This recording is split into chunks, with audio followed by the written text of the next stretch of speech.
minutes for this team in the future.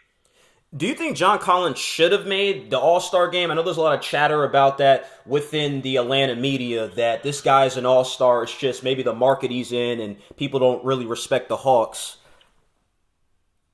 Nah, I don't know. Not yet. No. He was out for such an extended period of time at the beginning of the year. I wouldn't be overly concerned about that. I think that'll come in due time. I'm not overly concerned about that.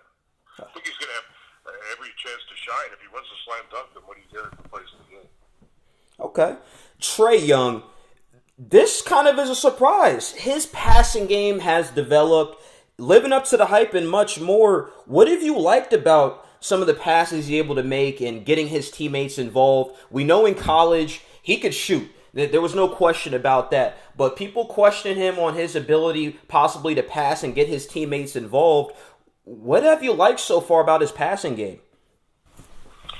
Well, I've always liked his passing game. The question with him is not his passing game. The question with him is, his defense. And, he'll be a straight shooter. We've seen that. He's got certainly the range to shoot from not only the arc but beyond. So I think his shooting will probably get better as he improves his opponent. I would hope his defense does too. The passing game's always been there. It's what they liked about him. One of the reasons they made the deal with Dallas, and I know everybody loves Luka Doncic. That's fine. Doncic is a really good young player, and it looks like he's going to be a star in this league for a long time. But, there are a lot of guys that can play that position. You can find guys who can be 6'7", kind of swing guys like Luka is. They may not be Luka, but you're not going to find many point guards. Many true point guards are really kind of few and far between. And for the offense that they want to run, a point guard is absolutely a priority. And Trey's always been a distributor. He was at Oklahoma. He is now. And, he's got an ability to beat you off the dribble. He's quick enough to do that. And then when he does, he has an innate ability to get the ball into the right hands of the right people. This is why you see, the Hawks tend to, score well and do well when he's distributing the basketball. He's impressed me in the fact that he's been able to grow as a player here in his first year. And frankly, he's been one of the better point guards in the NBA over the last, say, 6 to 8 weeks. So that, too, is impressive as well. His defense still has to be worked on. But I think the future, again, as I said, with all these young players, is very bright. Okay. Lloyd Pierce, what grade would you give him year one as a coach? Oh, an A. Absolute A. But the franchise gets A's from the top down. Tony Ressler as an owner gets an A. Trevor Schlenk as a general manager gets an A. Lloyd Pierce gets an A. This is what, I've said on our program with you and I. You want to be Hawks cool before the Hawks are cool. I don't imagine, even though they're going to be an incredible number of free agents going into the NBA next year, that the Hawks are going to dabble too much in free agency. They'll get a couple, but I don't think they're going to play the big. They're not going to swim in the deep end of the pool. No chance of Kevin Durant. No. I don't think that's really in their radar right now. I think that get a couple of picks here and work those guys into to the core of the young players on the team and go out and get a couple of veterans. Vince Carter played his last year. We all understand that. They've traded Jeremy Lin, or let him go. I guess they didn't trade him, but so they'll fill in slots with a couple of veteran guys. That they can plug into roles. To either be mentors to the new guys or just to be key reserves. But I think again, there's no reason to go out and make that big splash now. The goal next year is to make the playoffs. And I think if you do that, which I think they can, provided that they draft well, I think what you'll see in year three is there'll be a push in year three to go out and see if they can't find sort of that one big gun that can help them over the top. I think this Hawks team has a chance to be pretty good by year three and pretty good and beyond by year four, maybe even contend for the Eastern Conference Finals by the fourth year. And we're in year one. So, I guess that I'm very happy and very pleased with everybody in the organization, from the owner all the way down to the guys on the bench. I'm pleased as well, too. What I'm seeing out of them is a lot of effort because there's a bunch of teams in the NBA right now that the effort isn't there, willingness to play defense. You got teams like the New York Knicks, my favorite team, who are just dropping games left and right, no energy on offense, really just tanking. And it looks like the Hawks, they want to be competitive. We don't know about the playoffs this year, most likely not in the 11th spot. But next year, that looks realistic that this team could push for the playoffs, an 8th, 7th spot maybe, and maybe you're right. Look, when LeBron's gone and after he left the East, The East is wide open, so in a couple years, kind of like how the Bucks were built in a way, they could possibly compete for that Eastern Conference Finals.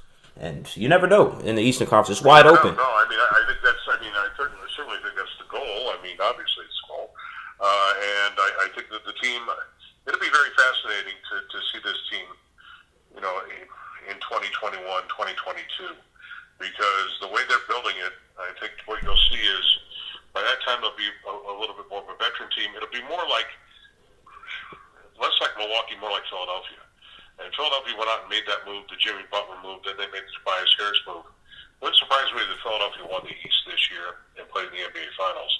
And I think that's what you're looking at. They had a team with the, you know, Joel Embiid and Ben Simmons, and even though he didn't pan out, Markelle Fultz, they had all those draft picks, and they used those draft picks wisely. And Lloyd Pierce was the man behind all of that, and now he's the man behind it in Atlanta. A lot of people have said that they want to pattern themselves after Trevor Slank's team at Golden State, and largely I think that's true.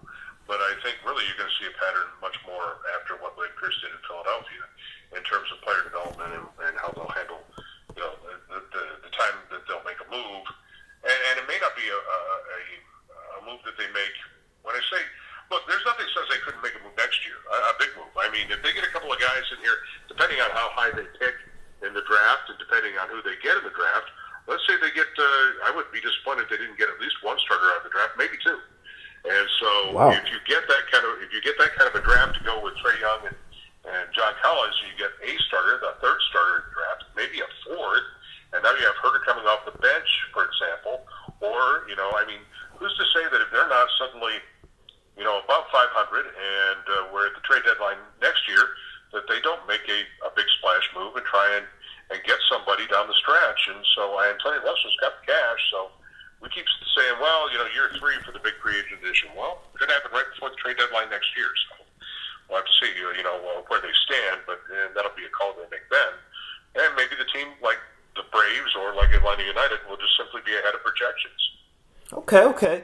I'll let you go in a second. Just wanted to ask you how you felt about teams tanking in the NBA. It's pretty evident that teams are just not trying and just kind of trying to get that lottery pick and build through that. Do you think it's a bad thing for the game?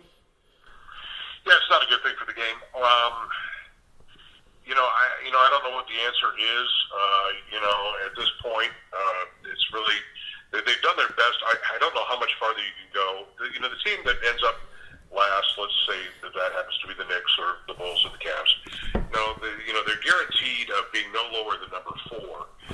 They really don't have that great a chance in terms of the ping pong balls to be the number 1 pick. I mean, it's really not that high a percentage.